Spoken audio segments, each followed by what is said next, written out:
we're gonna hopefully by summertime we're gonna start doing video ones. That would be. Well, what were you guys going on with that? What was it? The fish mount fall off the wall there? Oh yeah. So that was just a test run. We were just kind of playing with settings and stuff and seeing, different angles and playing with that and just had it run. I forgot about it. I forgot it was even recording, and next thing you know, the marlin fell off the wall. Yeah. Yeah. That's wild. That was I felt terrible because that was actually where we were recording at. My buddy is also my coworker. It wasn't his fish. He was holding it for his buddy. Oh, no kidding. Yeah, and they had it on the floor, and they were like, "Oh, let's put it on the wall because just in case the dogs might bite the fins off and shit like that." Yeah, and they both hung it up, and they were both like, "I don't know if that hook is big enough," and they're like, typical dude move, just screw it. Okay. But it was there for 5 days, and then it just came down to Helen 20 minutes into our podcast. Yeah, that sounds about right. That's about how my life would go too. Right. Matter of fact, if you want to hear a story about my luck, I broke a fly rod today. Broke a new fly rod. Oh, gee. Well, you might as well get right into it. Well, it was. Had big plans to go fish. I mean, for whatever reason, me and fly rods don't get along. After a while, usually I'll break tips and stuff, but it's because I'm fishing a lot of days. So I'm not easy on them. This one in particular, I bought it literally right at the end of last season, just because it was on sale. And you know how that goes. Why not? Yeah. And I think I've used it 4 or 5 times. Well, today it was actually nice out, and I ran down from the house and saw that the water was clear. So I said, "Screw it, I'm gonna go see if I can't catch some fish." And sure enough, 5 minutes in, had a nymph rig on, and indicator shoots under. I set the hook and snap right in 2 places. 2 different spots in the center of the rod. It wasn't even like the tip, right? It was 2 different spots in the center of the rod. Nice. Wow, that's got to be a defect in the tubes, right? It's got to be, because it's basically a brand new rod, and I don't know what I could have possibly done to weaken it in 2 different spots in the center of the rod. Man, I felt that when you said that. I was like, oh. Yep, I would have been a little bit less upset about it if it would have at least been on a fish, but it wasn't. It was a freaking stick. Yeah. That's how it always happens, right? So are you usually are you usually fly fishing, or are you like a spinning rod type of guy? No, I'm pretty much 100% fly rod. Okay. Now. Ooh, we might have to meet up with you. I just got a very, very, very cheap fly rod. Yep. Just to play around with, because I used to fly fish when I was a kid and use my dad's. Yep. But now I haven't fly fished in I don't even know how long. 10 years, probably 15 years, and I want to get back into it. Oh yeah, that's, like I said, I'm pretty much exclusively fly rod now. I pretty much did the same thing as you. I think it was 5-6 years ago. I went to Walmart and bought like one of them $40 Cortland setups. Yep. That thing lasted me 3 years. No kidding. Nice. Yeah, I used it forever, and because never knew anybody that fly fished, and I said, "Oh, that kind of looks fun." So I pretty much 100% self-taught. Now I tie flies and everything. That's sweet, man. Yeah. I love fly fishing, but I do like spinning rods and casting more because it's like you can be more rough on them. Fly fishing is so much delicate. so delicate, and oh yeah, I'm not a very delicate guy myself, but my first experience with a fly rod was I bought one the first time I moved to PA, and I was like, "Oh, I'm gonna try to fly fish," and I never went fly fishing, and I moved back to Florida. Yep. So I had a 5-weight fly rod, and I was like, you know what? I'm gonna go take saltwater fishing with this thing, and I got a couple snooks with that thing, with a trout rod, and I was just like, "Oh, it didn't break. It's still good," and I still have it. That's one of the ones that I fish with. No shit. Yeah, it's one of those cheap, it's like a bundle. Everything comes. Yep. So. It was, dude, I'm telling you, I've had better luck. A lot of because I think I've owned. Once I finally bought a good one, I probably shouldn't have ever done it because then kind of spoiled me a little bit. But some of the cheap bundles, man, I've had those for. Matter of fact, the Cortland that I started with, I still have it laying around somewhere. It's awesome. They work, man. They work. They do their job. I have nothing against them. Actually, probably my favorite brand that I've ever used as like a cheaper fly rod is a Wild Water. Interesting. They're is that Cabela's stuff, and it's like they're really like very affordable, and a lot of times they come with flies and complete ready to fish setup. And I bet you I've got 6 or 7 of those laying around somewhere. That's awesome. That's awesome if you get people who want to get into it or want to come with you fishing and don't have a setup. That's like perfect. Exactly. Yep, and that's exactly why I've done it, because I've taken quite a few people, and yeah, I don't feel as bad if one of those breaks, and they're warranted. Oh shit! So, yeah, it's like the best of both worlds. Yeah, absolutely. Yeah, $120 or so, and you're gonna have a brand new fly rod if you break it. Yeah, hell yeah. Meanwhile, if you break one of the expensive ones, you got to go through a bunch of hoops to replace. Isn't that something how that works? Yeah, I know. It's kind of frustrating because the one that I broke today was one of my more expensive ones. So. Is it a Sage? No, I'm not quite on that level yet. Which Fenwicks are nice. I like it, but ooh, I got a couple Fenwick spinning rods that I love. Yep. Yeah, I have nothing against them. I was just very fresh. If you would have asked me earlier, I would have had a lot against them, but that's funny. Yeah. That's how it always goes. Right when it happens, you're like, I'm never gonna have these again. Well, it was funny because it was the only 4-weight fly rod that I had. Well, the only one that I have that's was in complete form. So I figured I had to go buy another one. We just got another store. You guys ever heard of Runnix? No, I don't think so. It's basically like 5 different stores in one, and it's like if you're a guy, that's the store that you do not want to have come up in your area. And so I was like, hey, let's run over, and sure enough, of course, why wouldn't the only brand of fly rod that they have in stock be a Fenwick after I had nothing good to say about them on the whole over there. Yeah, that's hilarious. That's awesome. Oh, that's hilarious. That's funny. Well, before we get too far and deep into this episode, it's Dan on the ones and twos, Antonio, and then we have our first guest. Actually, you're our first guest, man. Why don't you introduce yourself and say kind of where you're from and what you do? Oh, no kidding. Okay, my name is Garett Babcock. I'm from the town nobody's ever heard of, Schoolhouse, Pennsylvania, and I'm basically just pretty much like every single person that you're going to have on, and all of you guys. I'm just ate up with everything I can possibly ate up with outdoors. I mean, hunting, fishing, even something simple as just hiking. I mean, I'm literally, I live and breathe it. I mean, it's pretty much a lifestyle now at this point. And obviously, I assume most of the reason I'm on this is turkey hunting in particular. I've recently started making my own turkey calls and whatnot, and trying to develop myself a little bit of a brand, kind of similar to what I think you guys are doing, and you guys are doing it a lot more effectively than I am, if I do say so. Dude, we're just chucking shit at the wall and seeing what sticks. That's been me the last 2 years. I'll tell you what, man, that call you sent me, I love it. The purple hammer, I think you call it. Yep. Yeah, I appreciate it. Oh, dude, I want 10 of them. Yeah. That be arranged. Yeah. No, that how did we met at the sports show, right? At the Working Class Bowhunter booth? Yep, sure was. Yep. Awesome. Another person that I know because of Working Class Bowhunter. Yeah. So shout out to those guys.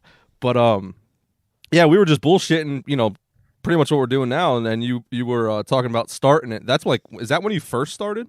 That was literally, I mean, I was 3 or 4 months into it, and the recall at that point was built like completely 100% by hand.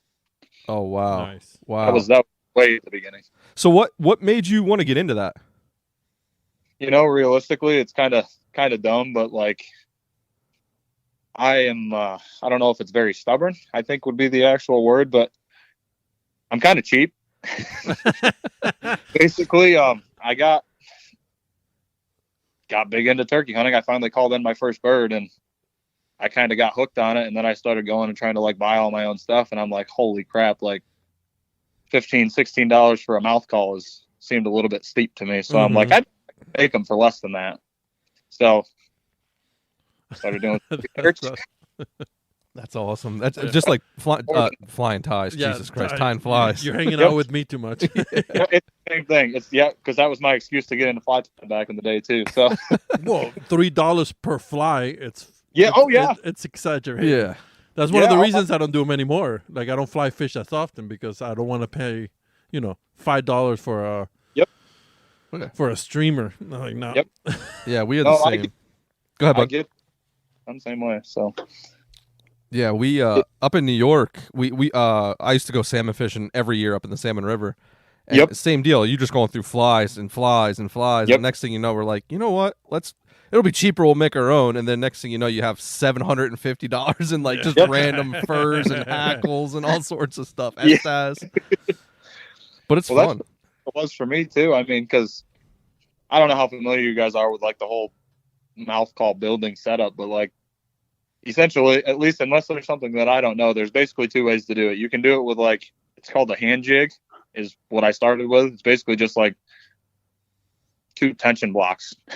that's literally all it is to stretch your latex. But I ended up buying that, and then I don't even know how many calls I went through. I made a pile of calls, and they were bad. Like they were god awful. That's But awesome. You stuck with it. yeah, well, the thing was, like, I had a couple of buddies that were like, "Oh, those things don't sound too bad," and I know they were lying now. Like, I know there wasn't a dang word that was spoken that was truthful. Because it's funny because my Snapchat memories come up, obviously, this time of year when I'm building calls, and it doesn't.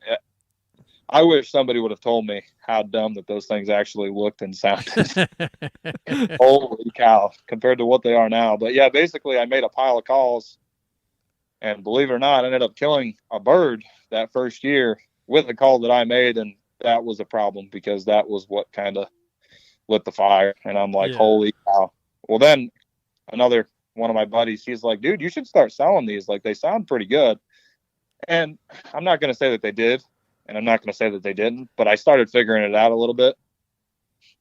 So then I looked into it, and I'm like, man, if I'm going to start selling these things, like I gotta upgrade my equipment, because it was taking me 10 minutes to build a call, which isn't horrible, but when you figure that it's literally just latex, a frame, and tape, that's a long time. Yeah, especially when you start getting orders piling in.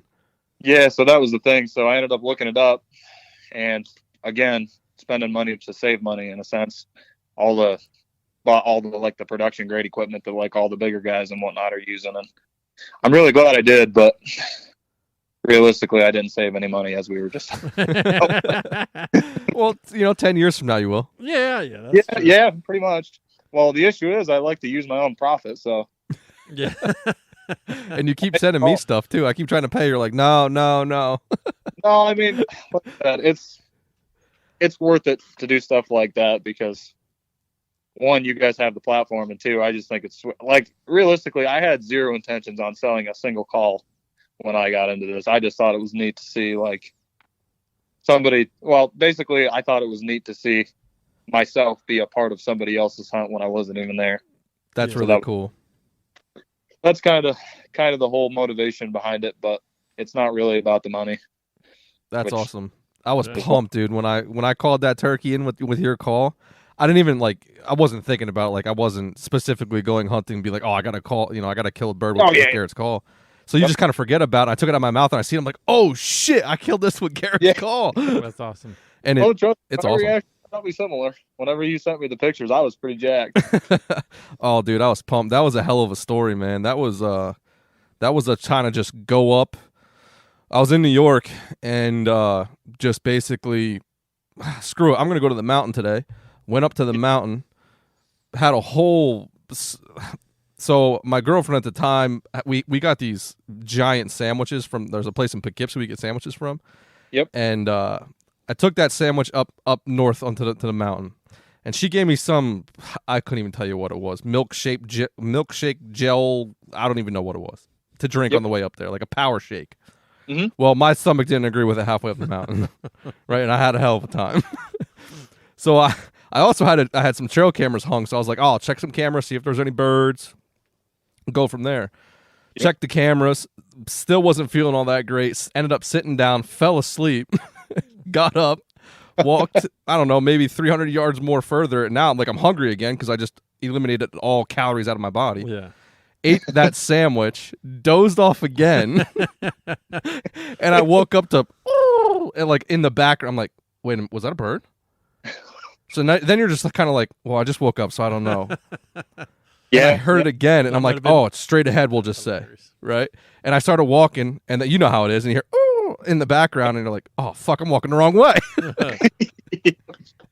And then I did that like 3 or 4 times, and I was like, you know what, screw it. Like the last sound that I hear, I'm going that way regardless of where I think it's coming from. Yep. And walked over there, crossed a creek, went up a ridge, and he was just hammering, coming from a valley, coming up to a ridge, and then going back down to the valley. And he just kept going back and forth, back and forth. And I was probably working him for 25 minutes with that call. And eventually I was like, you know what, I'm just going to shut up. I shut up, and he came right into 40 yards, walked by me. I couldn't get a shot off, went down into the valley again, like the little creek bed. And I just gave him couple little soft yelps. And that was actually the main thing I like about your calls. You can do that purple hammer. You can get real soft yelps out of that and control it. Yep. Stopped talking. He came right up 20 yards, shot him with a 20 gauge. No kidding. Yeah, blasted him, man. Hear the story, so that's I'm glad I did now, but that's freaking sweet. Right? Yeah, that's right. We never really talked about how it actually went down. No, I don't think we did, but like I said, I was pretty fired up. Hell the yeah, pictures were pretty sweet too. Like you did did a good job on the pictures. Yeah. Ben helps that my girlfriend was at the time was good with photos. She's got a good camera. We had good cameras, so we were into taking photos. And so it was. We're still friends now and stuff. So we might probably go back up there and get a sandwich again, me and Antonio. And hey, if you want to too, you can meet us up there. Oh yeah. I'm not gonna refuse a turkey hunt. That's fair. Do you hunt New York a lot?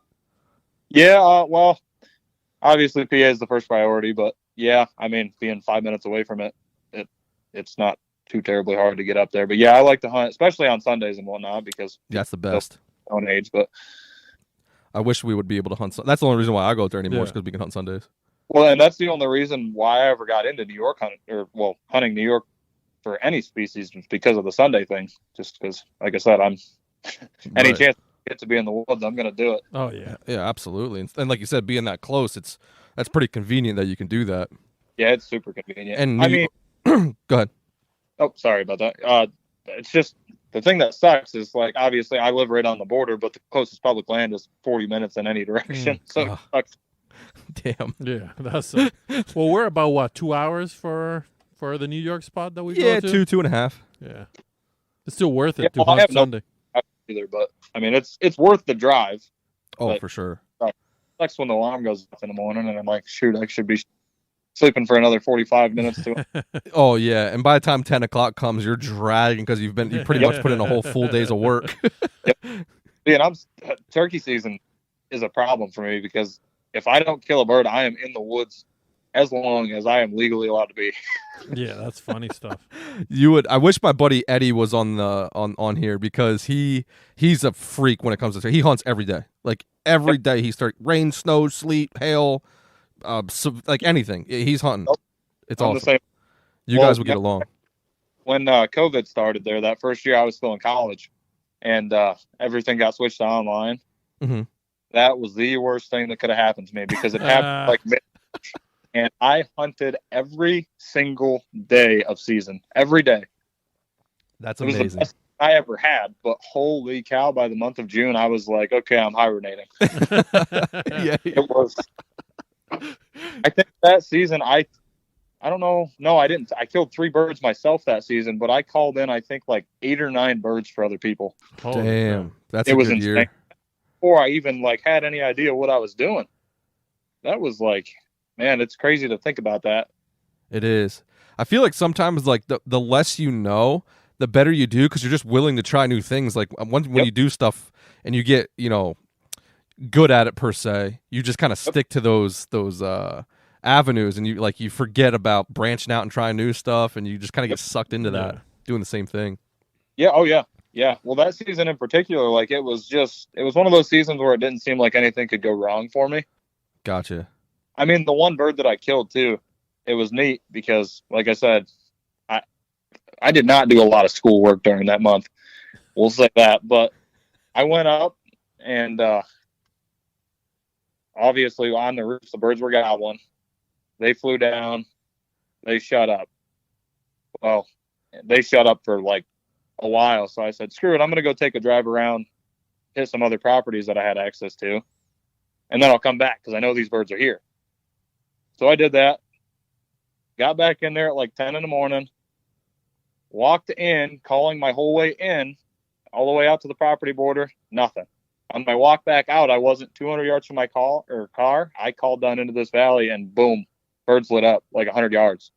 Oh, shit. That's crazy. I said, oh, okay, cool. Well, that was when I was messing around with filming and stuff too, and I had the cheap $40 camcorder. I still mess around with filming; it's just a lot more expensive now. Yeah, we understand. Yeah, but I mean, I called these birds up, 2 toms. I shot the first one that came into my opening. No big deal. I was pretty jacked. Turns out I didn't hit record on the camera, so I missed it. Oh, no. So the next day, it was I think that was a Friday. So the next day, Saturday, my grandpa, he doesn't really get into spring birds as much, but he'll hunt them with me if I want him to go or whatnot. So we started in the morning, didn't get into much. Sure enough, 9:30, I said, well, I have this spot, and that was on public. I said, I got this spot yesterday where I called in 2 of them. I said, obviously I shot. That other bird was right there yesterday. I don't think we'll call him in, but I said, let's go up anyway. Screw it. So we went up, same thing. I called my whole way in. We walked all the way to the property boundary, all the way back out. We were standing right next to the same tree that I called from. And sure enough, I call, and that bird gobbles, and he's in the same spot as they were the day before. No kidding. No. So we killed those birds 2 days, back-to-back days. It was nuts. That's amazing. Awesome. You think that's a feed thing, or that's a root? What'd you say it was like 10 o'clock? Yeah, mid-morning. Huh. Mid to late morning. I don't know. I mean, the spot itself just makes sense, and it kind of sucks this year in terms of turkeys because they just timbered it. Oh, okay. I mean, it might be good for one more year, and then it's going to get a little worse for turkeys, I would assume. But I mean, we'll see. Once you get into that like mid-thigh high, just trash. Mm-hmm. Yep. Yeah, it sucks for turkey. But me and you were, when we killed that bird together, Antonio, that bird came through. I don't even think we could walk through it. Yeah, I don't think so either. That surprised both. And he pitched out of the tree into that stuff and just came right to us. So it's weird. Don't overlook it. I called one out of that stuff, but I've seen birds, like I've seen turkey tracks in some stuff like that at times. It's weird. Yeah, you don't think, like, you know, I hear that everybody's like, out, they don't go into that real thick stuff. They don't go in that thick stuff. But then, like you said, you're walking through one, you're like, oh shit, there's turkey tracks in here. Yeah. Yep. Oh yeah, 100%. That's all. Now, when you're when you're hitting a spot at, like, let's just say 10, 11 o'clock, and you're calling your way through, what kind of calling are you doing? How loud are you doing it? And like, how often are you doing, like, the frequencies? I mean, to be dead honest with you, I am the most like inconsistent turkey hunter in the world. Hey, like if I'm trying to get one to absolutely fire off, I'm gonna rip on that call every 50 yards or so. And I mean, I'm gonna like, obviously, I'm not gonna start off with as loud as I possibly can because I mean that'd be like me walking up to you and then screaming in your face. But I'm just doing. I mean, and take this with a grain of salt because there's a lot of guys that know a heck of a lot more about this stuff than I do. But starting off with just your simple yelp sequence, and I mean, if nothing answers, I'll get a little bit louder with it. And if nothing answers that, I'm going to throw everything at them. Okay. Interesting. Do you use any like crow calls or anything like that in the middle of the day, like 10, 11? Oh, yeah. So my favorite one right now is the screech owl. Okay.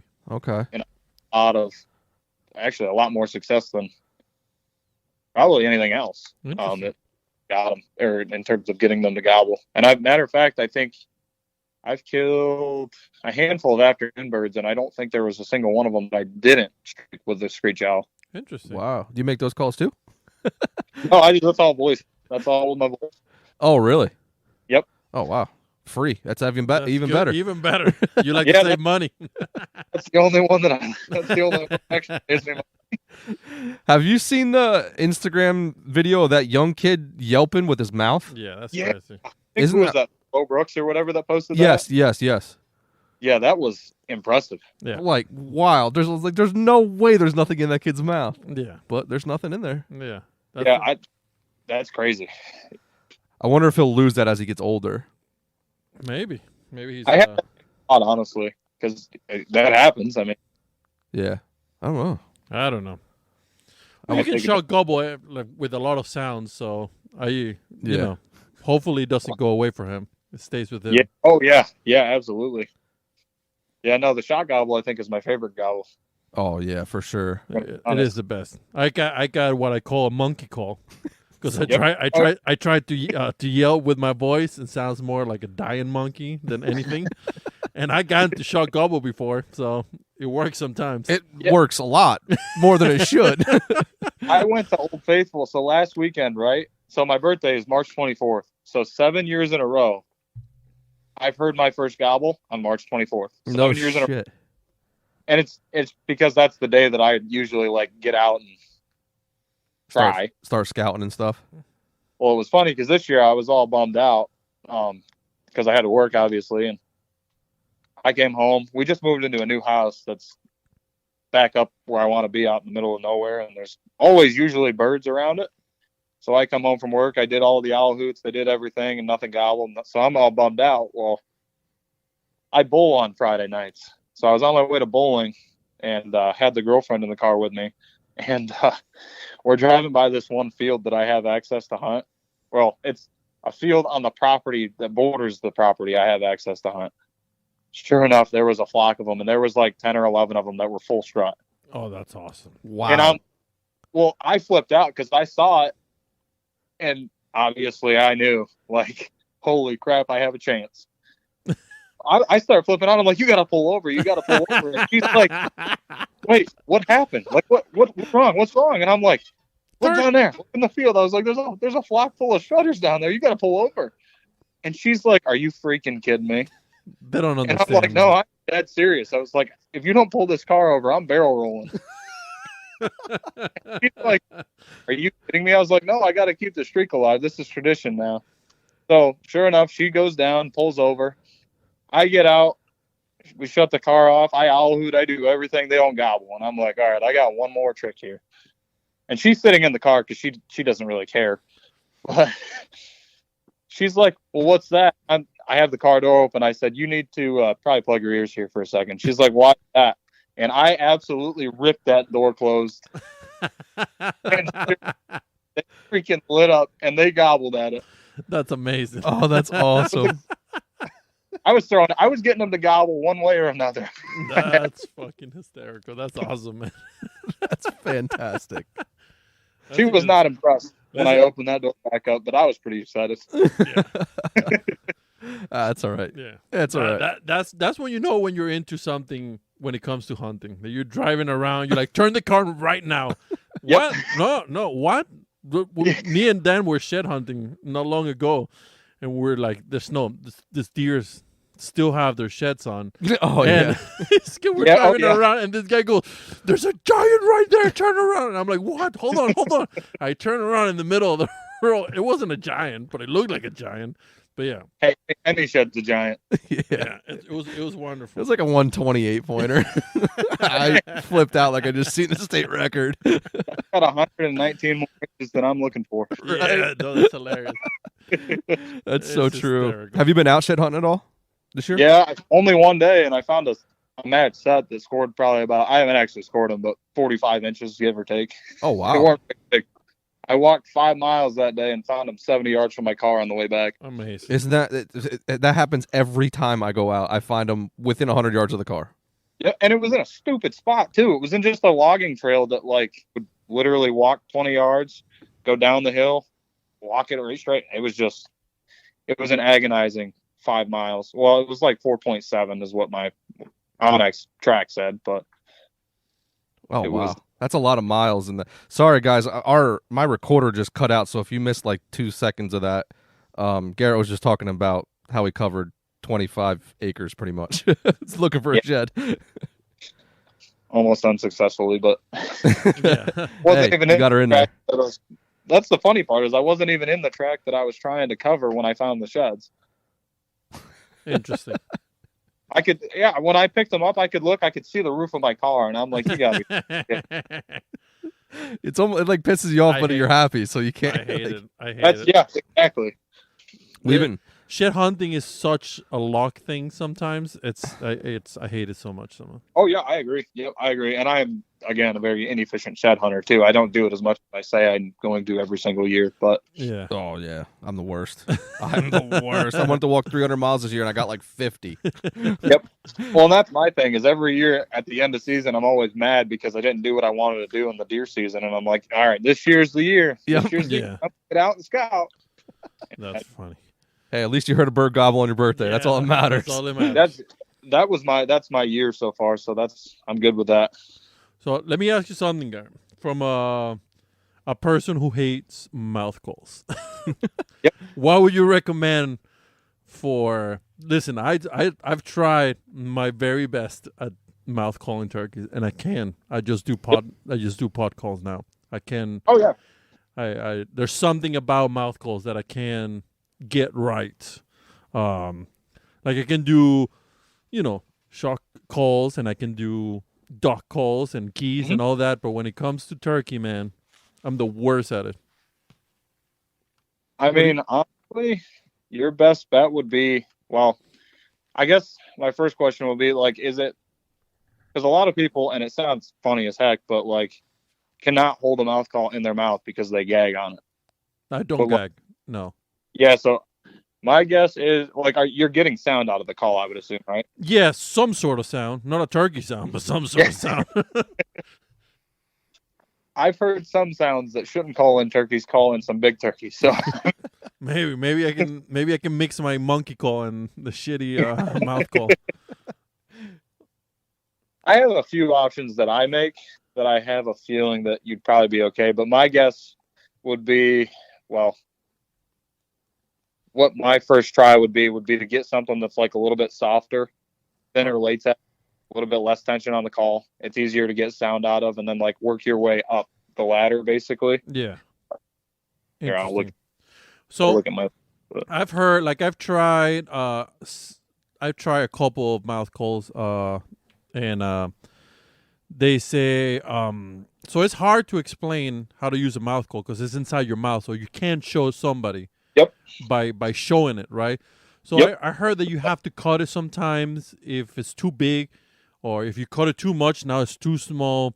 Like, how do you even begin to be like, oh, this is the perfect mouth size for my palate? Yep. So basically, that's the big, at least in my opinion. There's people that know a lot more about this stuff than I do, but in my opinion, that's the biggest thing is like finding one that fits your mouth. And I don't really know how to explain it, but when you get one, you'll know it. If you're not going to get or if you're not getting like a good seal on the call, if that makes any sense, you're probably going to get some like very inconsistent sounds. As a lot of it's going to sound like almost like a cat hissing while you're trying to make sound. Mm-hmm. And I could probably actually help you out with that. I actually just sent some stuff out to a guy that was having the exact same issue. Really? Basically with some and it kind of sounds dumb, but like I sent a couple of calls out with some uncut tape and told him to like obviously put the call in his mouth and like form it to his mouth, see what the fit to his mouth is, trace that and then cut it and then see if that helps. Interesting. But yeah, it's kind of a tough thing because obviously people are individual and everything's different, but there's a couple different options because if it's not the seal, then it could just be like lack of experience, not understanding exactly how to call, and that kind of make me sound a little bit douchey, but no, it makes sense. It makes sense. It's very true. I bend mine. I give mine a little kink. Yep. It seems to fit. It seals very well in my mouth, the roof of my mouth. So pretty much what you're looking is for a seal, right? Yep. What was that? Sorry, I didn't hear. No, I said, so what you're looking for is like a seal in your mouth. Oh, yep. So basically, and like I said, it's kind of hard to explain, but you'll know it when you have it because you're going to be blowing air like across the call and you're going to be getting sound. Yeah. And you're not going to get like that. Like I said, it almost sounds like a cat hissing, like air's getting by the call and it's not performing on the call. But yeah, like I said, when you get it, you'll know it. And then you're going to it's going to make a lot more sense. Yeah, maybe. Yeah, no, it makes sense. Like, I just can't I've tried so hard, and I'm Oh, I not, get it. Yep. I'm not very good at it. I thought that I was gonna suck with waterfowl, with duck calls too, with mallard calls, Yep. and that took me like a month, and then I was like, okay, I understand it now. But with a mouth call for turkey, I'm like the worst. I don't know what it is. Sometimes I'm like, oh, I sounded, like I made something that sounded like a turkey, and then I'm like, the next day I'm like, well, this is not, no. Maybe See, like, and go ahead. what are they being too hard on yourself too? Because me personally, like I'm my own worst critic. I think that I sound like absolute garbage at times, and then there's somebody else that'll hear it and be like, no, like you're where you're supposed to be. Yeah, I think, you know what it is? I think when it's in your mouth and you're making the sound, it sounds different to you than it does to everybody else. Oh, 100%. Yeah, 100%. Yeah. So I think to you it sounds like shit because it's just like so close and it's just it just sounds weird. But I don't know. So what I did with our good buddy Eddie is I literally would just have him like, because it's like a two-tone sound. Yeah. Yep. Right? Like your high, I guess it's your high and then your low when you drop your jaw. Yep. I would just have him hold the high pitch and I would just try and mimic it, like make it sound so it's like one sound. Now obviously you have different calls, it's going to sound different, but and then when he would drop, I would drop, and then you just speed it up, like you do it real slow and then just speed it up, and next thing you know, I mean, it took me like 3 years to figure that out, but Well, and I think that's like a lot of people's biggest issue is they want it to sound perfect right off, like immediately. Yeah. And it's just not. I mean, for some people can do it. I mean, some people can just pop mouth call in their mouth and boom, they're making turkey sounds. My little brother, for example, he's 11 years old. I made him a call the other day. It was just a 2-reed call. Very easy to run. And he popped that thing in his mouth and he has no idea how to run. And he made sounds that I'm very confident he could have killed the turkey if he really wanted to. And he's never ran one before in his life. Wow. So, I mean, good for your brother. Yeah. Oh, yeah. Yeah, I'll probably be utilizing that resource here at some point. So, yeah. hey, you want to come with me to test out some calls? No, him and I, he's heading down the same path as me, honestly. Sweet. That's awesome. He's got the bug. What does he like the most so far? Oh boy, I think turkey hunting. Oh, yeah. Really? Him and I have had quite the streak, honestly, though. That youth season, usually every single year we'll get into birds. He killed his first one with me when he was 9. No, it was actually probably early, probably 7. He was probably 7. Not bad. Good. Because we killed 3 years in a row, and then last year we didn't kill, but he should have killed. Last year was actually probably the best day. We called in 7 different birds. Wow. Oh, man. It was 4 jakes and 3 toms, and I called them past me once, the jakes, and he just couldn't get on them. And that was public land too. That's awesome. And I was filming, so I didn't realize what was going on realistically from his perspective. So he just couldn't get on them. But then we moved, called the jakes back by us. Well, then there were some toms coming, and they ended up coming up with the jakes, and he squeezed the trigger and got a click. Well, I didn't know why until I looked at the gun. He must be during the moving process or whatever. Like he was adjusting, he accidentally bumped the slide, so it was a little bit open. Oh no! And I didn't realize that because I'm trying to work the camera and whatnot. Yeah. So those birds got away, but I mean, he was pretty jacked up about the whole situation. Still, it was probably one of the craziest hunts I've ever been on. Yeah, it ended up being 4 jakes and 3 big. That's amazing. I'm so jealous. I'm jealous too. He's following in the footsteps, so he's on the same path. But that's, like I said, that's what it's about for me. I'd rather take a kid out and let them get it done than I would myself. Yeah. Hell yeah, man. That would be awesome. I haven't had the opportunity to take any kids out, but we got some newer people that are getting into hunting that are kind of in our friend group, which is pretty cool to get them out. And it's the same thing. I mean, anybody. That's, like I said, that's why I'm doing what I'm doing. I just like to see it. I love people doing this, like just sharing the same passion that I do. It's absolutely. Yeah, I got a daughter who's 5. I can't wait to take her out. Yep. Oh, I 100% would get that. I don't have kids yet, but that's what I'm looking forward to the most when I do have kids, is getting them out and doing the same things that I'm doing now. Yeah. Turkey's the perfect thing, man. I love it. It's like a I don't know. I feel like when I go turkey hunting, like I want to go turkey hunting with buddies. When I'm deer hunting, I want to be by myself. Yeah. See, and it's I would agree with that. Yeah. I would agree with that. It's the best. And you're just like bouncing around, like you said, like you're going from private, bouncing around different pieces of private, then you're going to public. I feel like nobody, like with deer hunting, there's like that weird kind of jive between public and private. I don't think you really have that with turkey. At least we don't really see that out here too much. No. No, I would agree with you. I 100% agree with you. That's cool. I don't know. Turkeys are awesome. Well, I think like in terms of like getting somebody into it, I think turkey's the best way to do it because you're vocal. I mean, you're interacting 100% of the time with the animal that you're trying to hunt. Whereas like deer hunting's awesome and whatnot, but if you take somebody out and they don't see a deer for 3 days, they're going to be like, "Oh, this sucks." Oh yeah, yeah. Especially you can't move, you can't breathe, you can't smell, you can't do anything. Yeah, you can't. Yeah. Our the one guy Kevin that's does a podcast with us. He's brand new to hunting, and we cannot wait to get him out. Yeah. Yeah. Oh yeah. He's gonna come unglued. That'll be cool. Absolutely. We're gonna try and film it. Actually, we're gonna plan on doing it in New York. So I'll let you know the dates if you want to go up there. Oh heck yeah, absolutely. That would be a blast. Yeah, it would be good. I think we're talking about the turkey being more fun than deer to introduce somebody. I think everything that's bird wise is more fun. Yeah. Than deer. Absolutely. To introduce anybody. Because it's just like you said, you're just walking around or you're just, hanging around. You don't care about smell. You don't care much about move unless you spot a turkey and then you don't move. But other than that, it's a wonderful thing. So it's just more interactive overall. That's interactive. That's a good word for it. Yeah. The only thing that sucks is like obviously you got to get up earlier and yeah.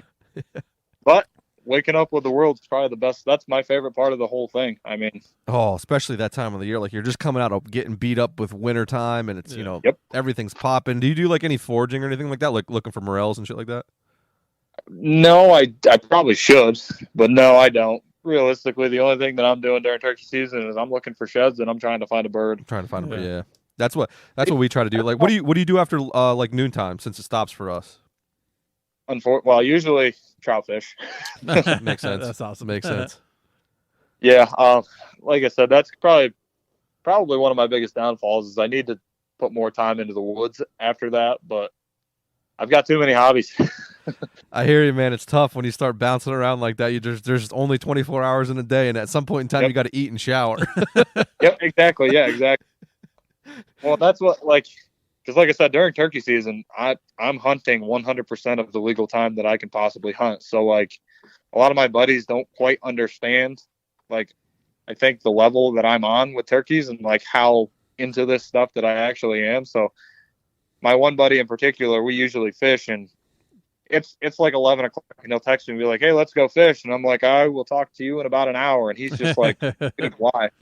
I'm like, "Well, no, I'm every minute because this past season, like 2022, there was 4 or 5 different days I had to leave birds gobbling because I ran out of time." Oh. So let me ask you a turkey question here. What is your favorite time to hunt turkeys? Is it the early morning when they're coming up the roost? Yep. Is it your 10, 11 o'clock little after the little break that you get like after 9 o'clock that there's nothing going on? Roosting them in the afternoon when we can hunt them in the whole day. What's your favorite? Honestly, obviously an off the roost hunt when it goes well is tough to beat, but my favorite time to get them is mid to late morning. Just because usually, and obviously it's not foolproof because nothing in this whole thing is. Yeah. If you can get one to gobble and respond to what you're doing at 10:30, 11 o'clock in the morning, there's a really good chance he's probably going to come in and investigate. Now, like I said, that's not foolproof because I've had it not, but I've had a lot of really, really, really good late morning hunts. And even as far as that goes, I've had some really good afternoon hunts where birds come screaming in just like it's off the roost. Yeah. Interesting. What's your strategy for late morning? Like what you said earlier, it's just every 50 yards you move and yelp and then move 50 yards. Pretty much. I probably have spooked more turkeys than I have actually called it. But. Hey, if you're not spooking, you're not trying. Yeah. Well, and the thing is, go ahead. Sorry.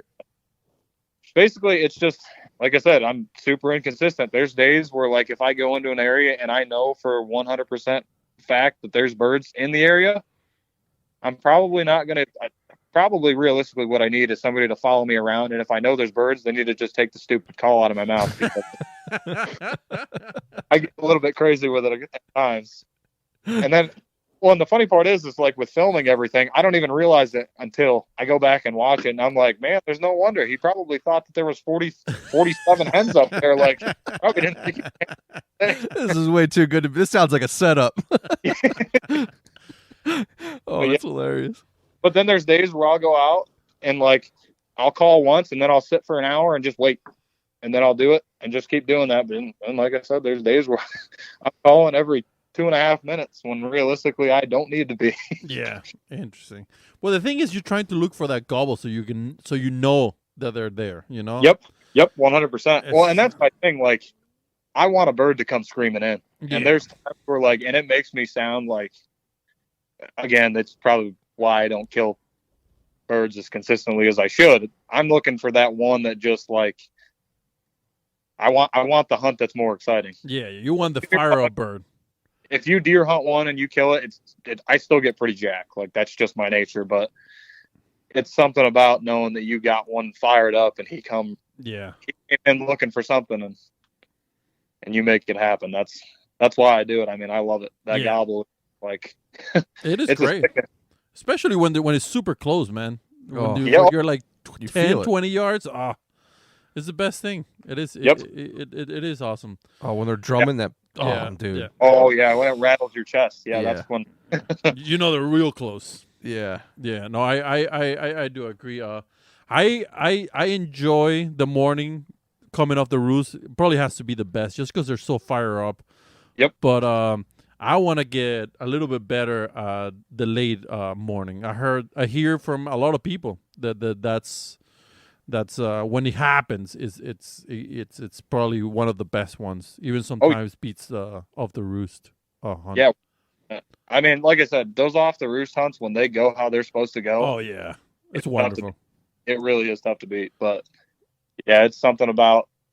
And my thing is, like, I don't care what time of day it is. I just want to play the game. I don't even care. Matter of fact, last year I never actually even fired a shot. Like, I never even fired a shot. I didn't kill a bird. I make turkey calls and I didn't kill a bird. Interesting. But, it wasn't because I didn't have chances. It was just because, like, well, it was because I didn't have chances for a lot of it, but I didn't get to hunt as much as I wanted to either. But like that last day, I called in 6 different toms and I didn't fire a shot. Wow, I mean, that's turkey hunting, man. It's just, it's something about playing the game. And my opinion is it's okay for the bird to win. I mean, if I was an animal, that's probably the last thing I'd want to be. Everything wants to kill those things. Oh, yeah. I mean, they don't. That's so true. Literally everything. Yeah, that's head on a swivel to the extreme. Speaking about being prey, how's your turkey populations looking out there? And like, we'll just say your central PA, roughly. Yeah, I'm actually like, obviously the numbers are probably still below what they should be, but I am super excited this year in particular because this past year was a good hatch year. So, I mean, there's birds. I mean, I think there's going to be a lot of young birds this year, a lot of jakes, which is fine because jakes gobble, and that's why I'm out there. So, yeah, it's still fun. It's still fun to work them, even if I'm not going to take one of them. But I think it's going to be a good year, and I kind of hope that we get another similar year this year. Because if we could get to, and like I said, I'm not a biologist. I don't study this stuff. Like, I don't know the actual numbers, but I think another year like this, and we're going to be in really good shape for a few years. Yeah, I hope. I haven't seen a turkey here. It feels like in 2 years. Yeah. In our side of the state, it's been terrible here. Yeah, it seems like basically every field, especially like, obviously it's a lot easier to find them when you've got like extreme weather and whatnot because they go to a lot of times fields, and obviously in PA you can feed them out of season. So there's a lot of deer feeders and corn feeders and whatnot that are up. And yeah, it seemed like every field you drove by this year, there's a flock of 20 of them out there. Oh shit. Yeah. That's there. crazy. Yeah. Matter of fact, we have a lease property. It's like 400 acres that a bunch of us are part of. And, I had a camera out, and every single day it was in a food plot. It was actually a big time buck brunch food plot that just didn't get hit completely. And every single day for like 4 weeks straight, I had a flock of toms. And I'm not talking 2-year-olds. I'm talking like all 3+ that were coming. camera religiously, and I mean, I'll send you the picture too. That one bird, I think his spurs are pushing 2. Like, I think he is an absolute giant bird, and I am going to exhaust every option I possibly can to find him this year.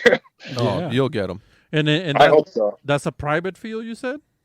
Yeah, it is. But the issue is all of the neighboring properties hunt just as hard as what we do. So this lease property, we don't have any fields on it. It's just it's like a kill plot we made in the middle of the woods. Yeah, that's crazy. Specifically for turkeys? No, if it was my choice, yes, I would do a lot more management for turkeys. But being leased, there's only so much we're allowed to do. Right. Yeah. If you had the plot that didn't get mowed, realistically. Okay. If you had to pick deer or turkeys, what would you pick? We'll just say that I'm really glad they don't happen at the same time. But I tell you what, and I think right now I'd probably pick turkeys. But with that being said, I've never killed like a giant buck or anything. So, I mean, I don't have anything really to compare to. I've killed some pretty good birds, but I've never killed like a giant buck. So for now, it's turkey.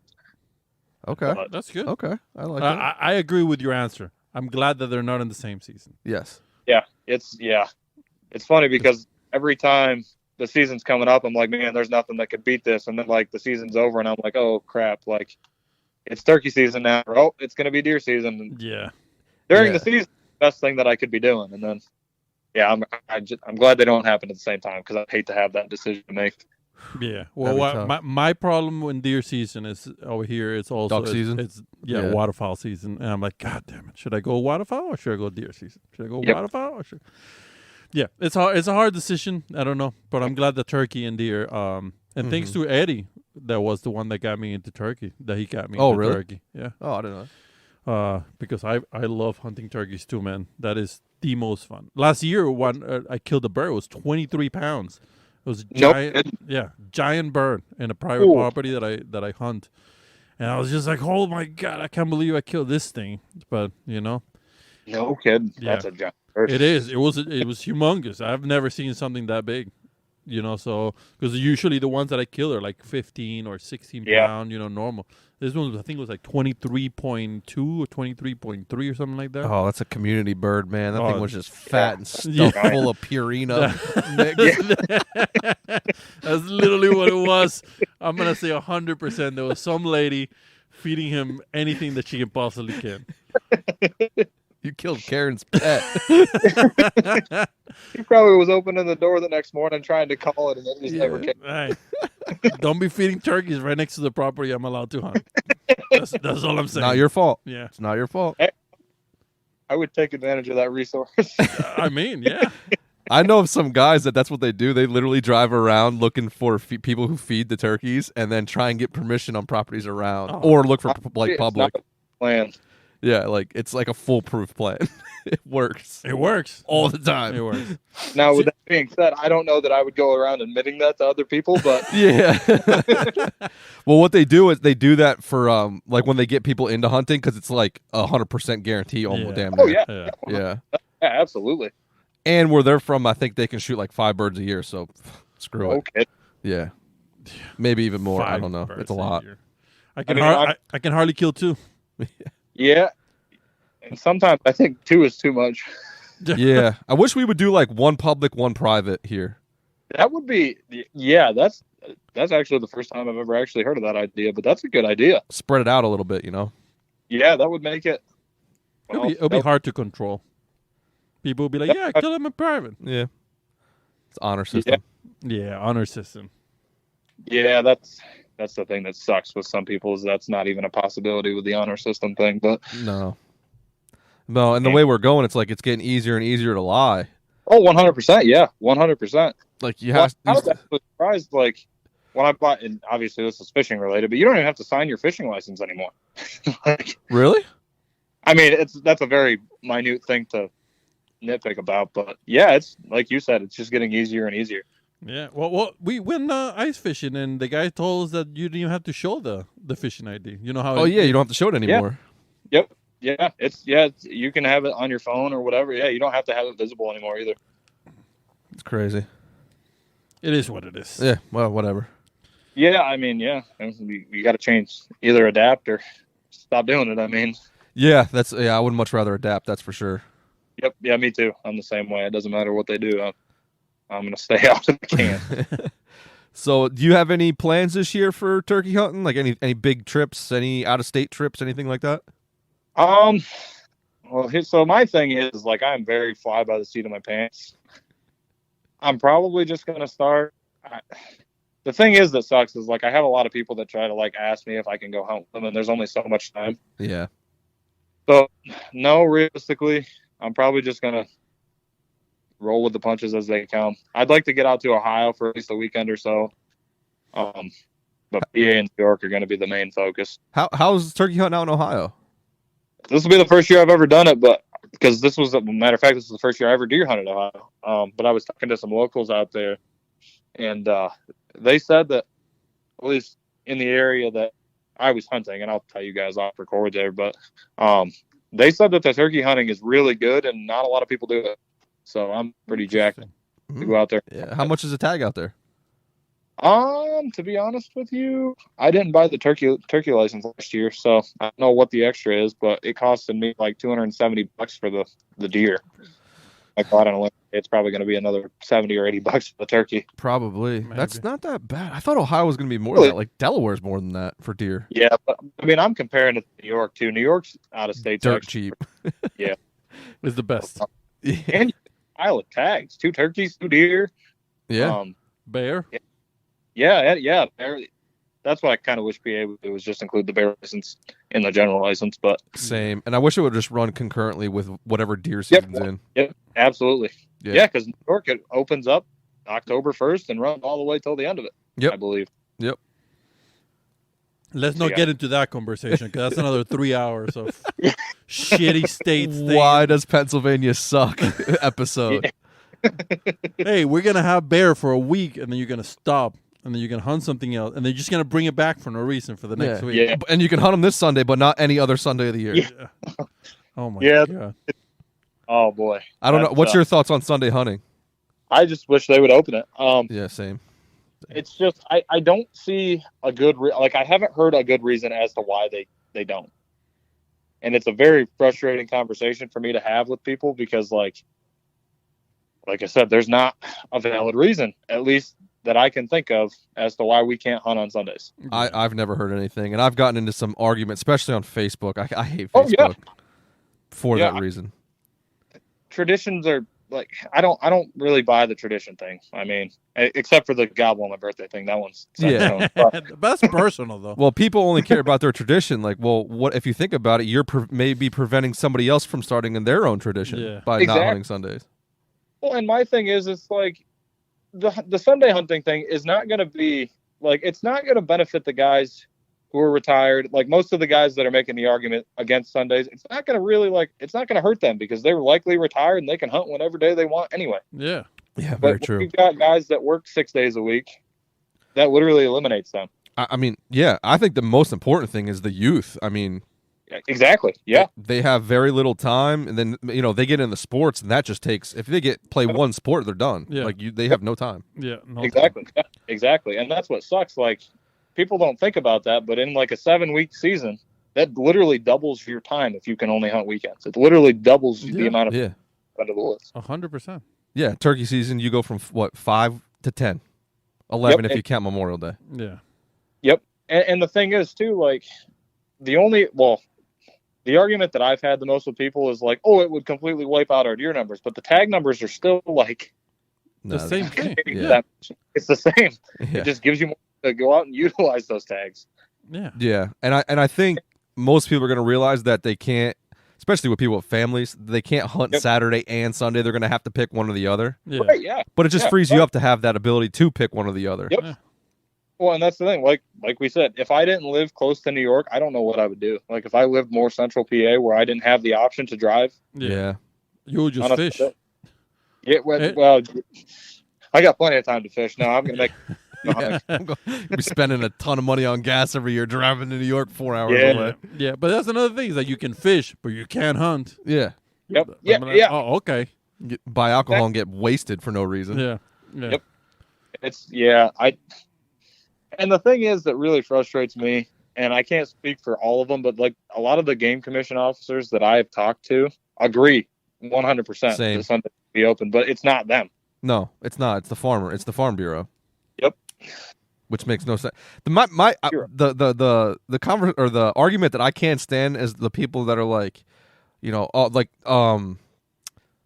it's the farmers, like, land. I don't want people hunting on Sundays. Just say that they can't hunt on Sundays. It's your land. You can do what you want. Yeah. Right, exactly. So us three can't go hunt birds in, some Allegheny park, but because you don't want people walking around on a Sunday in your property, like nobody in the state can hunt. That makes no sense to me. Exactly.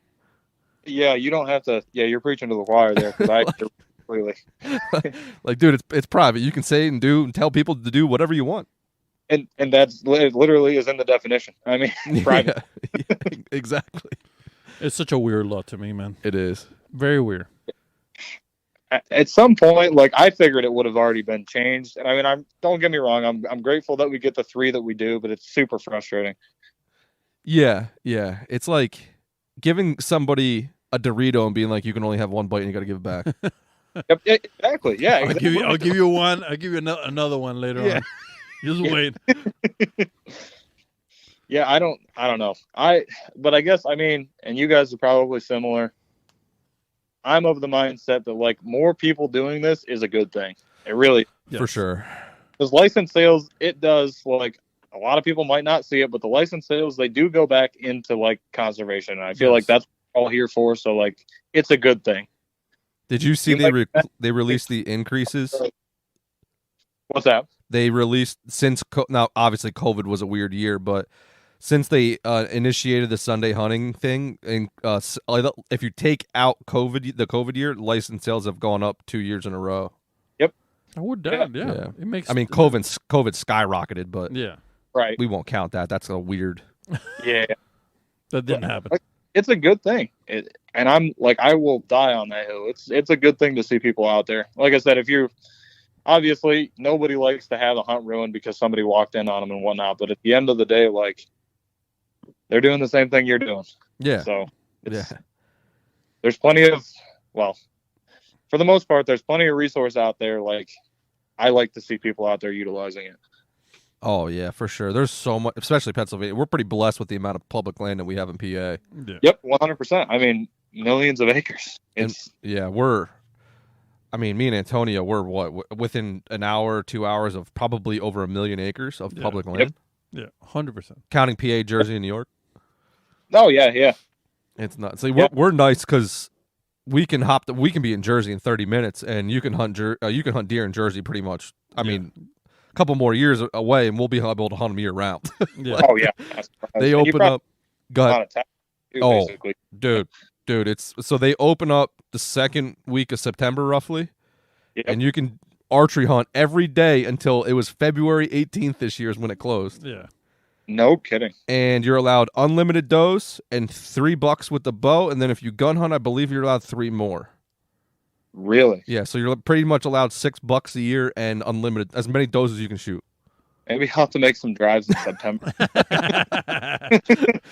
Now, what they do in September is you have like earn a buck. Now, I should say not every zone is the same, so make sure if you're listening to this, like, read your goddamn regs. But I don't want to be liable for you just going out there thinking you can shoot 40 does in a day, and you can't do that. But yeah, most of the state you can shoot unlimited does, and in the first 2 weeks in September or the last 2 weeks in September, you just have to shoot a doe before you shoot a buck. But in Jersey, there's does everywhere. 1 billion does. That would be that'd be a good confidence booster going into our season too. Yo, for sure. Those. Yeah, that's why I started doing it, because I started working out there, and the guys that I worked with, they hunted, and they're like, "Oh, we Jersey hunt," and I'm like, "Oh shit, I didn't even think about hunting Jersey." Yeah. And they're like, "Oh, dude, it's literally the same. It's like $150 or something like that." Yeah, and you can hunt every day, and you can only bow hunt on Sundays, which is awesome for us. Yeah. Wait, actually. So it works out. Listen to that, PA. Yeah. And now I still work in Jersey. To go back to that Sunday thing, just yeah. Yeah, I mean, realistically, if you could hunt Sundays in PA, I would probably never hunt New York, not again, but I would. And yeah, I mean, I would hunt PA till I filled my tags. And Exactly.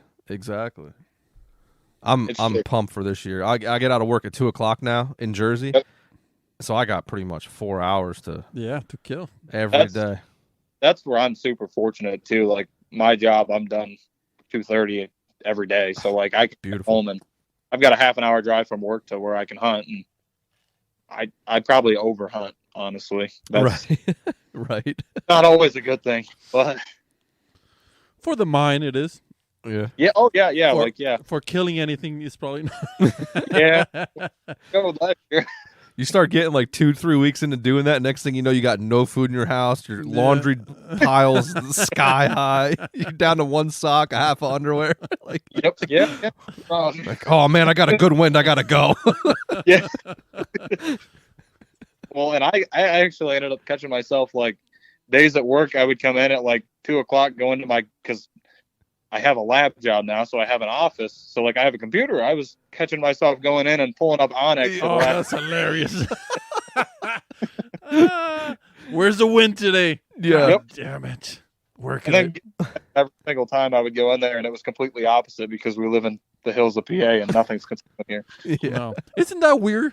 That those when you're hunting, especially here, I don't know if anywhere else, but when you're hunting up on the mountain and the wind says east, and you get to the top of the mountain, it's like southwest for some reason. Everything but what the weather says. And I'm like, God damn it! That's pretty much. Well, that actually, like, I'm not 100% sure about this, but I'm pretty sure it actually screwed me out of a buck that I was after. Early season, like the second week of archery season, I put this camera up. It was over one of my kill plots that I made. I put this camera up in like July, and I checked it, I think, one time before bow season. Well, whatever, second week of season, I was like, I'm going to run up there. I'm going to afternoon sit this. Well, I did. I pulled the camera card when I was up there. Well, there was and don't get me wrong, it wasn't a giant. It was 115, 120-inch 8-point, but just an absolute pig of a deer. Mm-hmm. Every single night he was there in daylight for like 4 weeks straight. Wow. Every night he was there. And I'm like, holy crap. So obviously, like, I started wind mapping, and like I'd take the date and then try to figure out what the wind was doing, and waited until I got that wind again. Literally took 3 or 4 hours of PTO from work because I'm like, this is the day. The second week of season, I'm trying to get to like 11:30 because I'm like, I got to be in there for when he's there. And of course, I got in there. The wind was okay, and it was forecast. Like it was doing what it was forecasted until like right around the time he was supposed to start coming out. And then it switched, and instead of getting up and leaving like I probably should have, I didn't. I never got another picture of that deer the rest of the year. No. Like where he went. I talked to the neighbor. I'm sure he's on the neighbors, and they just didn't tell me. But I never got another picture of that deer. Thermals must have changed something and screwed you. Yeah, because I was like, I don't know that I had ever been that confident going into anything ever. And then, of course, like I said, I probably should have just gotten up and left, but I did not. It's hard to do. It's hard to get up and leave once you're in there. It is. Yeah, I agree. It's like I said, and I think like the learning experience or the best learning experience is to just keep doing it wrong until you finally don't. And I'm still in that process right now. I'm still wanting to go right. I don't think you ever get good at that. No. I think you're like 80 and you're like, I think this is the right move. Yeah. Nope. Eventually, you were supposed to get wiser at some point in time. Okay, let me know when that happens. Well, you're ahead of us in years, so you let us know. Yeah, okay. See, my thing is, like, every year I go into it with, like, this super open mind, like, I want to learn how to do this. I want to learn how to do this and this and this and this. And then next thing you know, I'm doing the same dang things that I do every single year that work. And then at the end, I'm like, shit, I didn't learn a thing. I couldn't agree any more with what you just said. Oh, man. Every year I'm like, I'm going to scout this piece. I'm going to shed hunt this piece. I'm going to get in here. I'm going to break this down. And I just go back to the same 4 spots that I know. Yeah, pretty much. Done it the exact same way that hasn't worked for the last 5 years, and we're going to keep doing it. Yep, that's exactly it. That's fun. And now with cell cams, like I know that I'm like, okay, 80% of chance that there's not going to be a deer there today. Yeah. So I'm going to skip. I'm going to go somewhere else. Oh yeah. What is your opinion on all that too? Like trail cameras and stuff getting banned. I mean, I know that's not why we're here, but dude, I don't. It's crazy. Well, first of all, it's scaring the shit out of me because I got way too many trail cameras, and if they get Me illegal, too. I'm gonna be pissed. Yeah, me too. But I get it. You know, I understand because I can see how especially in the West with the watering holes and shit like that, people fighting and cutting camera cords and breaking off antennas and stealing SD cards and putting pressure on the animals. But I think here, we're a little bit more spread out. Yep. If they would do like what I'm afraid what's going to happen is they're going to go the route like you can't use them in season. Mm. Yeah, that's. And I can see that happening. Yeah, I don't know. I can see both sides. I really. Yeah, same here. I mean, personally, if trail cameras make you kill deer, I don't know how many you got to buy for that to happen. But yeah. I'm I not agree. there. I mean, I can see cell cams how they can get a little out of control. Yeah. Yeah. My thing is, cell cams have just made me lazy. Is the issue? Yeah. That's another one. You see what's there, and you see what's not in real time. So I mean, yeah, it's and then you get way too locked in on what that camera says. Yep. Oh yeah, 100%. Yeah. That's what kills me, and I know it does. Yeah. And they say you can only trust cameras 10% or whatever the hunt is. Mm-hmm. So yeah, it's a lot of you put a lot of weight on that 10%. Yeah. I yeah.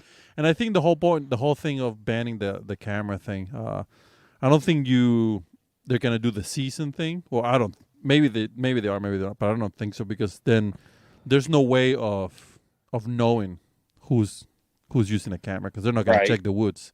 So they either eliminate all of them or they don't. I don't think there's a middle ground for this because it's so easy to hide them. Yeah. Oh. Yeah, I think it would be the same principle as the baiting. You got to stop baiting 30 days prior to the season. It's hard for them to know. Yeah, you wouldn't know. I would say public land they might do that. I don't see them having even any right to do that for private. For private, I think private will be the only thing that they have. Yeah, they can't. They can't do anything because you can say that you put in there for I'm a chickadee. Photographer. Yeah. You just want to see what it is in your property. But other than that, because one of the spots that we hunt, we're supposed to take our trail cameras and tree stands 2 weeks after the season and before. And there's tree stands that have been there for the last 6 years that have not been moved. Yeah, nobody touches them. So it's the same. That's probably countrywide. I mean, any public land. Yeah, 100%. Yeah. I found tree stands that I'm pretty sure were there before I was born. Well, there you go. So I don't know. There's some states have some weird rules. Like Idaho, you can't use lighted knocks. Well, I think you can use lighted knocks now, but you never used to be able to use lighted knocks because they're an electronic device. Yeah, that's a crazy thing to me. What? I don't know. There's some laws that just I don't know who thought of those, and yeah. I would have loved to hear the conversation on those. Yeah, God only. It's weird because electronic, it's a trail camera, but you're allowed to use a trail camera in Iowa. Yeah. But not a lighted knock. It don't make no sense. I don't want the little beam. Yeah, you could even go as far as you can't even use the mapping apps on your phone because technically that's an electronic device. Yeah. I mean, that's aiding. I probably shouldn't have said that because now probably someone's going to listen to it and be like, oh, you know what? He found something. Yeah, right. Let's cancel Onyx. Don't cancel Onyx, people. I like that app too much. Oh, that app's fantastic. Yeah. That's hilarious, man. I was just going to ask you a question. It totally slipped my mind. No good. How many birds have you killed in the afternoon? That's what I was going to ask. Oh, boy, off the top of my head, probably 4 or 5. So percentage-wise, it's a pretty low percentage? Well, realistically, when you think about all the years that I've actually seriously hunted, it's actually not awful because when I've only actually seriously hunted birds like turkeys for 5 years, 6 years. Oh, wow. Okay. I've hunted them my whole life, but I've really got into it. Matter of fact, the first solo bird I ever killed was in the afternoon. Oh, wow. Interesting. And that one was, I was on my way home. That was when I still lived with my grandparents. We were on our way home from work because I was a summer intern at the place where my grandpa worked. And the camp right below his house, which is ironically enough is now where we live. There was a bird out in it. It was just a jay. It was the last day of season. And I'm like, man, I'm going to go kill this bird. That was before I even had permission to hunt that property. I was across the road on a property that was open to hunting at the time. And I called the bird across the road. Wow. In the afternoon. And yeah, I ended up killing it. Like I said, it was just a jake, but that was the first one that I had ever called in and killed myself.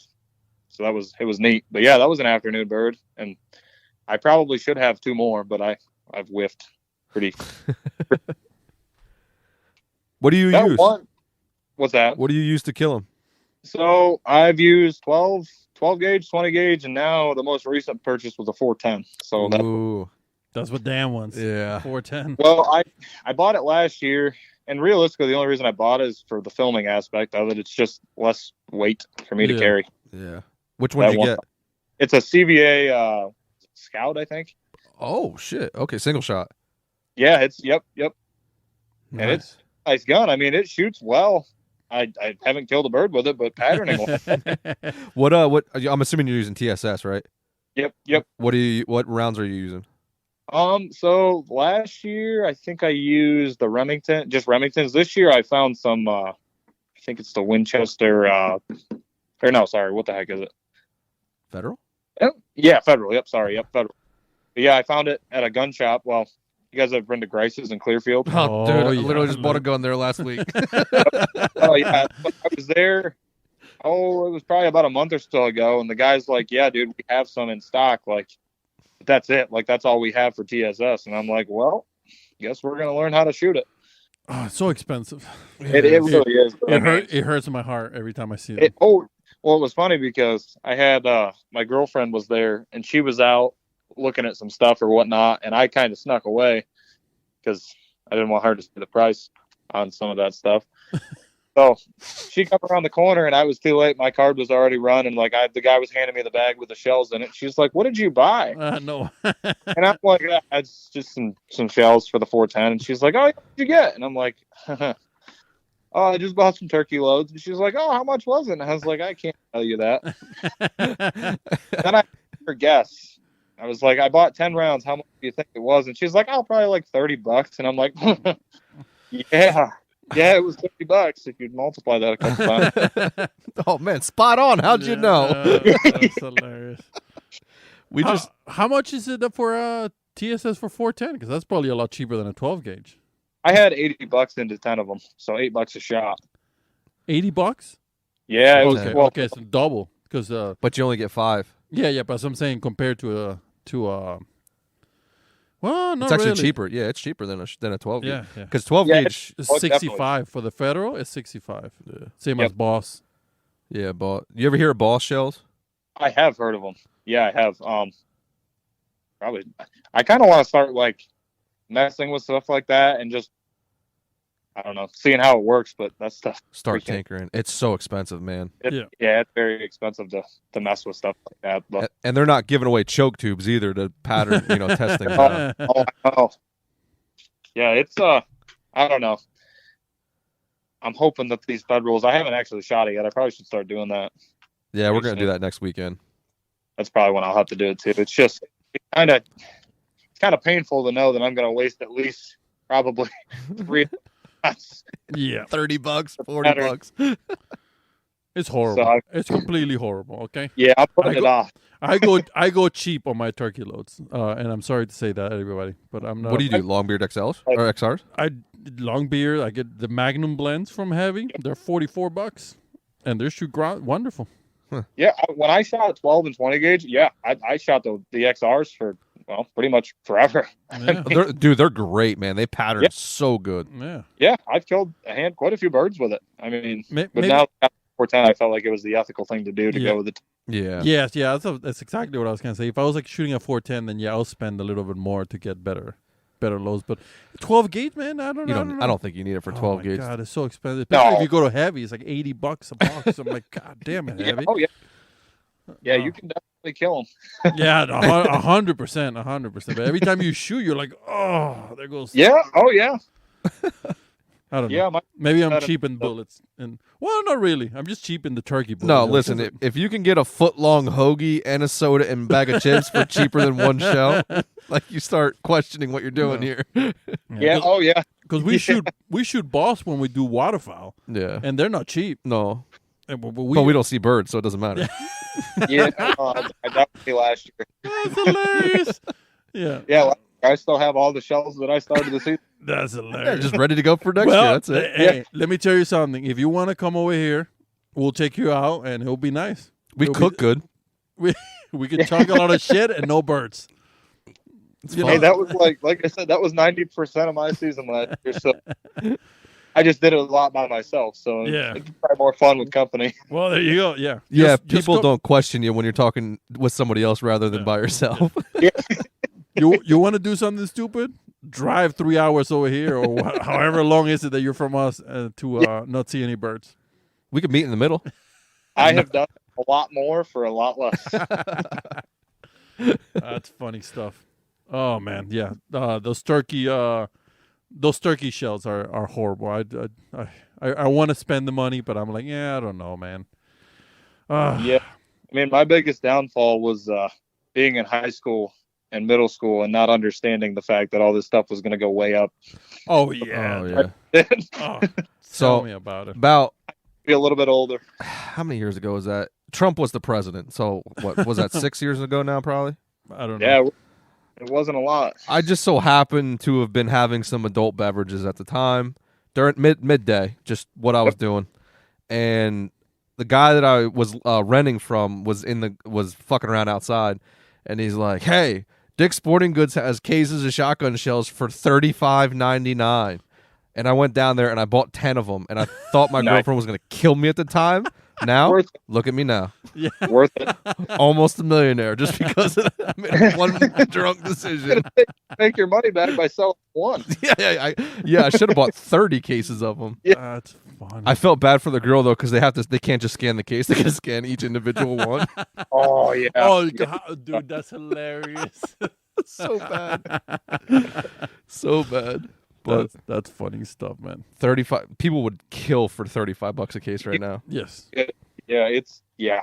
I mean, it was only obviously 7.5, 8 shot, 9 shot, but still. Yeah, but still, I mean, yeah, that's yeah. The glory years. Do you think those prices will ever go down there again? No. You don't think so? No. Yeah, unfortunately, I think it's the same thing with like buying land. I don't think that price is ever going down. The cheapest good is right now. Yeah. I hope it does because I like to buy bullets. Yeah, me too. It was a 9mm. I just found one. It was like what, 20 cents or something like that. That's not bad right now. For now, yeah, that's not bad. And then the 5.56 was 51 cents per bullet.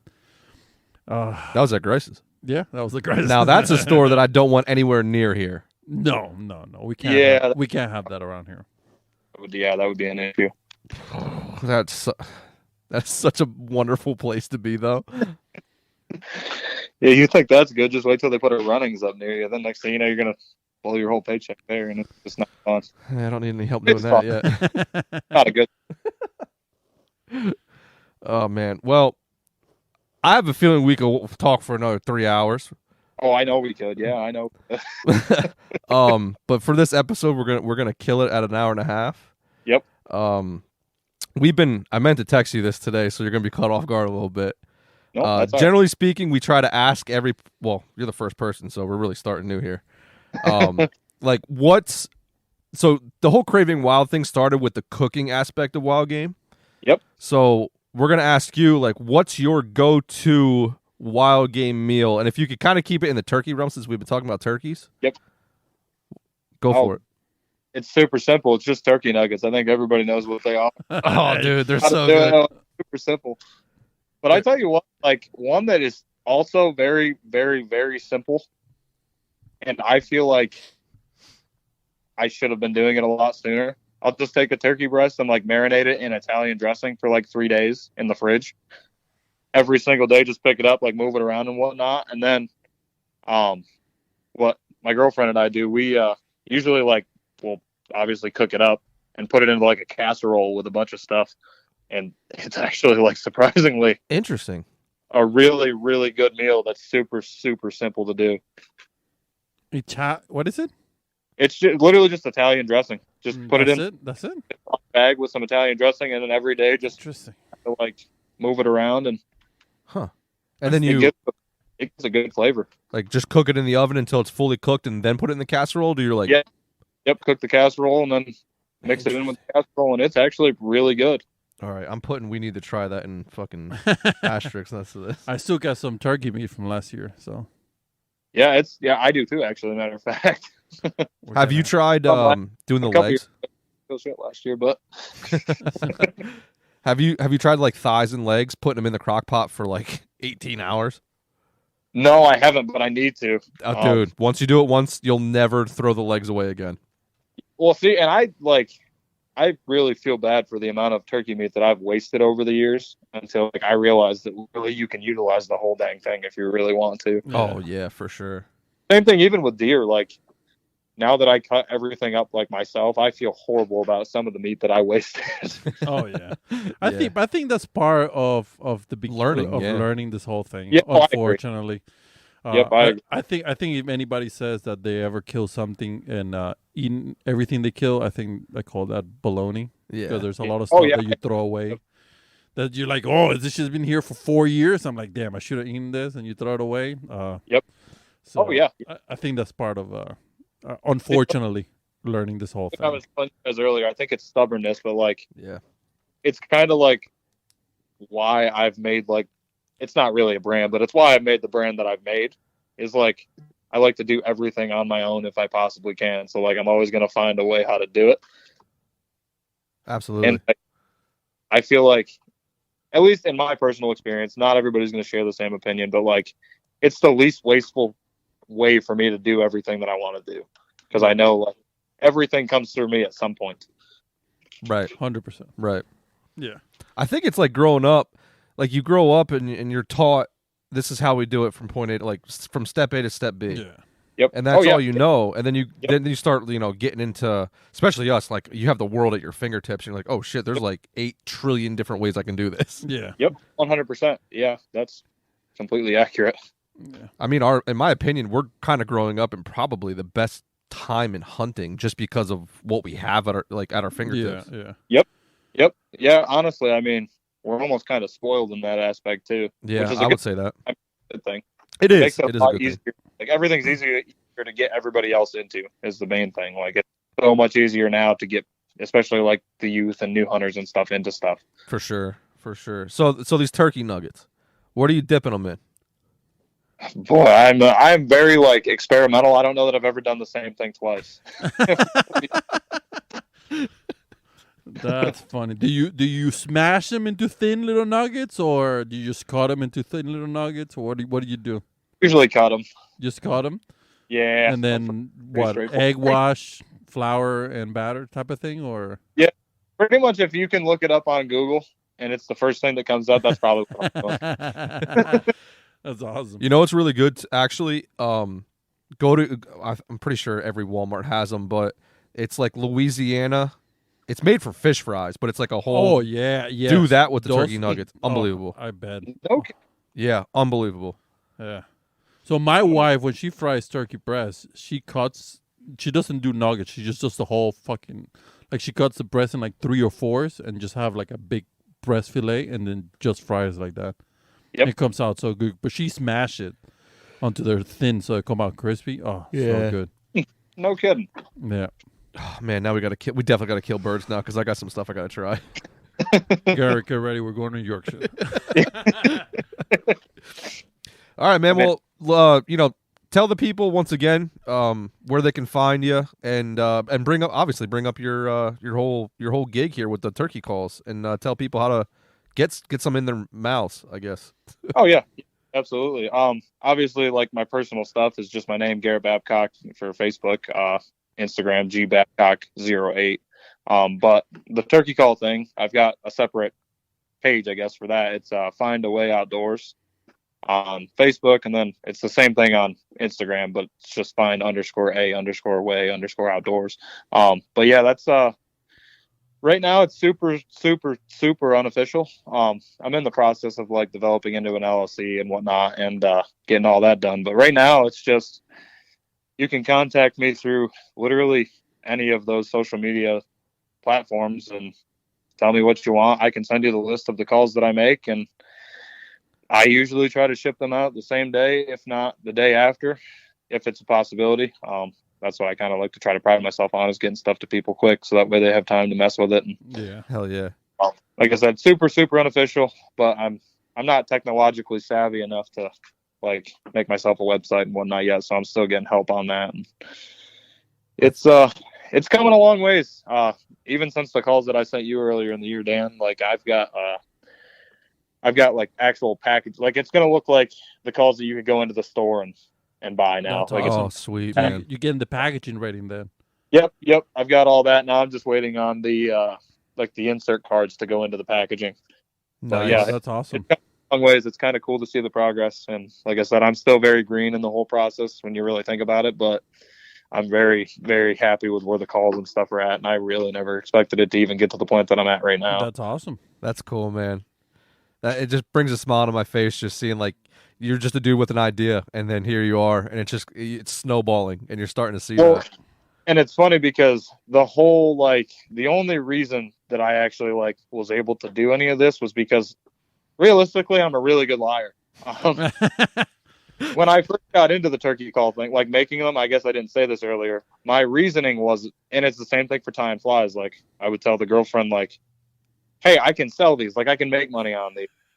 When realistically, I had zero intentions on doing that with any of it, and it actually just like kind of blossomed into that, and now I'm actually selling them, and it's come a lot further and what I thought. Like I think I counted it up last year. I think I sold to like 27 different states. Like I had calls in 27 different states. Look at you. Oh wow. Nice. So it's completely 100% self-advertising, like through word of mouth and my social. Like I really don't have. That's awesome, man. A heck of a lot, and then stuff like just sending calls out to guys that I feel like are going to put them to use how I want to see them put to use. And it's just, I love knowing that I'm a part of a lot of people's hunts, basically. Well, I can't wait to get in a hold of one of yours so I can try and not suck at this. Because now it's going to be pot call for life, buddy. Well, like I said, I'm stubborn, so I will figure out somehow to get you running a call that sounds good. At least a clock. That's all I want. I just want to, just so I can get them closer. The last 20 yards. That's all I need. That's all I need, man. Yeah. Oh, I will. No, like I said, you're dealing with probably the most stubborn person in the state, so I'll figure out some way or another. We'll find out. Well, I can't wait. What is it? The purple? What is it? Purple hammer. I can't wait to try the purple hammer. That has the Craving Wild stamp of approval. I can't wait. Yeah, that's good. That's what I like to hear. I love that call. I absolutely. And I'm not saying that just because you're on here. I absolutely love that call. I can't wait to try it now. No, I really appreciate it. Like it's cool to hear that because I would have never ever guessed, and it's crazy to like I said 2 years ago I was building calls by hand that probably sounded like a chicken was dying. Yeah. What is your favorite or like most sold call? So the most sold. So it's weird because this year so far it's been a lot different, but last year it was the Stinger, the black and yellow batwing. Okay. And believe it or not, maybe I'm completely wrong by this, but like I have the list of calls and I have like the degree of difficulty that like the hardness scale, I guess, were like easy, medium, hard in terms of like the run scale. Yeah. Mm-hmm. That one is like it's not like anybody can probably run it, but like it's going to take the most like skill to get the best sound out of it because it's like the thickest latex. So in theory, it should be the hardest one to get sound out of. And I think like a lot of people, because I get it, I'm the same way. Like nobody wants to say, "Oh yeah, I'm running like the easiest call." They want to buy like one that's like, "Oh yeah, it's the hardest call because I can do it." Mm-hmm. So that was like the most sold and the most successful call that I sold last year. But like this year, it's so far it's been the home wrecker one, which is like the medium. And that's, in my opinion, that's my favorite call that I make. It's just the most versatile, I think. That's a good name for it. Well, it was kind of a joke between my cousin and I. He actually is the one that gave me the idea. I can't even take credit for it, but just take credit for it. Don't worry about it. He said that'd be a cool name, and I'm like, Actually, yeah, That I is a think you're cool name. So yeah, it's probably. But that being said, everybody's different. Like Dan, you might run the call completely different than me or anybody else here in this call. It's a very individual thing. Like some people might tell you this because they're trying to sell stuff, but I could pick up we could all have the exact same call in our mouth and not one of us is going to make the same sound with it. I think it's a very, very, very individual thing. And some people can just run different stuff better than others. Yeah, I agree with that. It is very personal. So and that's what I love about it too. I mean, it's very unique and I don't know. That's why I love doing it. Yeah, that's awesome, Absolutely, man. All right, well, on that note, we're gonna finish up this episode. You guys know what to do. Satisfy the craving. Be wild.